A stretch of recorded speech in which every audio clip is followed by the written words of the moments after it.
Olá, esse é o JTT Indigenista. Aqui, a vida dos povos é pauta. Agora, em novo horário, toda sexta-feira, ao meio-dia, esse jornal chega a você com a outra informação.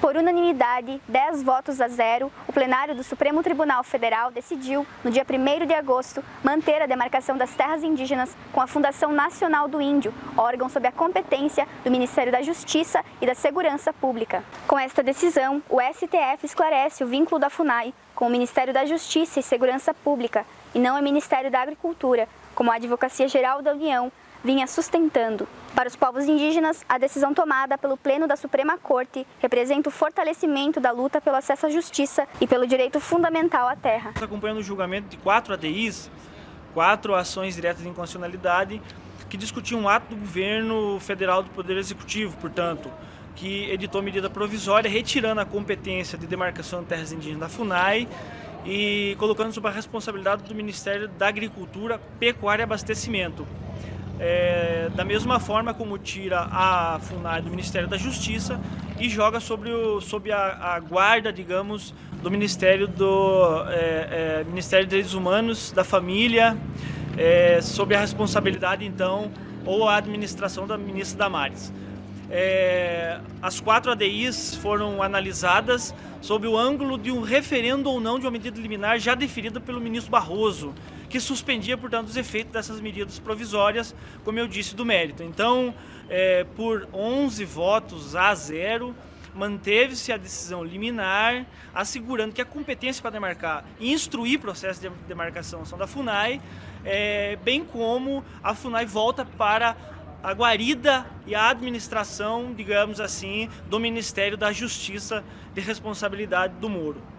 Então, é uma vitória para os povos indígenas, porque havia um conflito de interesse claro demonstrado na administração do Ministério da Agricultura, chefiada por uma pessoa ligada ao agronegócio.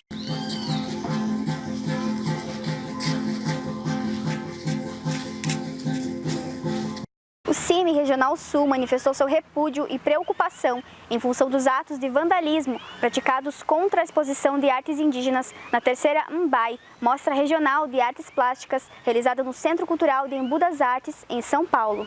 Nesta edição, foi homenageado o Ano Internacional das Línguas Indígenas, declarado pela Organização das Nações Unidas, a ONU. O evento contou com a participação de diversos artistas, inclusive indígenas e estudiosos de línguas, como a Guarani. A galeria onde era realizada a referida exposição foi invadida na madrugada do dia 16 de julho e diversas obras foram danificadas e destruídas pelos invasores.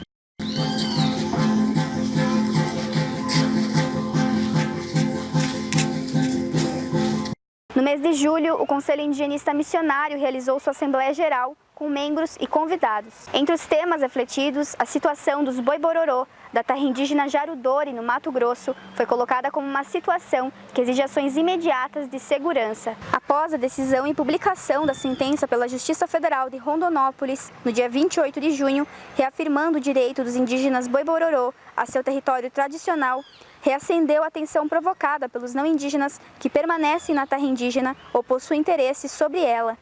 A sentença, ao apontar para o histórico de agressões contra os indígenas, destaca que os Boi-Bororô foram vitimados pela ação dos fazendeiros, grileiros e garimpeiros e abandonados pelo poder público federal, que pouco ou nada fez para proteger e resguardar o seu território tradicional. Os Bororôs ainda foram expulsos de suas terras por atos sucessivos do estado do Mato Grosso.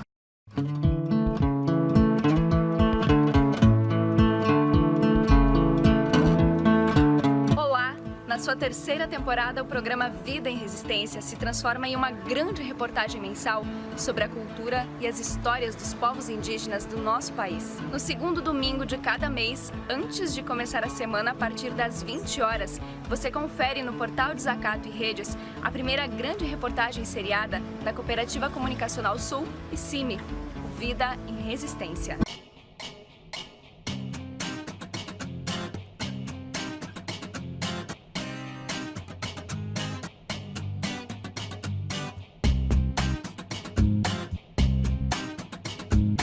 Na apresentação, Júlia Sajorato, uma produção da Cooperativa Comunicacional Sul e realização do Conselho Indigenista Missionário CIMI-Sul. Os verdadeiros donos da terra, o seu passado, o seu presente e a sua sabedoria para construir o futuro da humanidade. Vida em Resistência.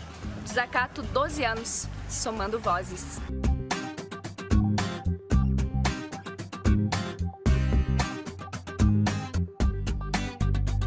Sem ordem judicial, cerca de 130 policiais, apoiados por 2 helicópteros, despejaram de forma violenta os Quiniquinal de uma retomada no Mato Grosso do Sul. A operação truculenta atingiu crianças, mulheres e idosos. Na carta de denúncia feita, os indígenas registram a luta que o povo tem travado ao longo de 100 anos. Atualmente, a demarcação da terra indígena Agache, reivindicada pelo povo Quiniquinal, encontra-se ainda sem nenhuma providência do Estado para que seja realizada a sua identificação e delimitação, procedimento técnico que cabe à FUNAI. Apesar disso, estudiosos e pesquisadores já identificaram diversos elementos que apontam para a tradicionalidade da ocupação indígena na região, também comprovada por meio de documentos históricos.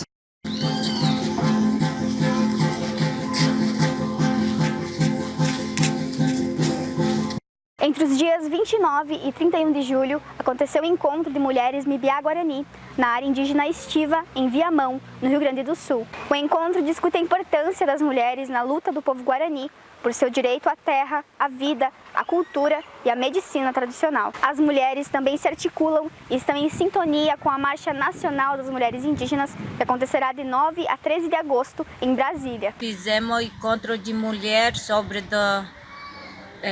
medicina tradicional, porque para nós é importante, porque nós temos só um pouquinho que nós sabemos um pouco e hoje em dia mais jovem, ninguém mais sabe para fazer remédio tradicional para o filho, para a filha. Se nós não passa para ele, ninguém vai saber mais, ninguém vai fortalecer mais nosso remédio tradicional. Nem o Guarani tem pouquinho hoje em dia que sabe para fazer, sabe para tratar para criança, para jovem. Então, para nós é muito importante. A gente está conversando, discutindo para fortalecer.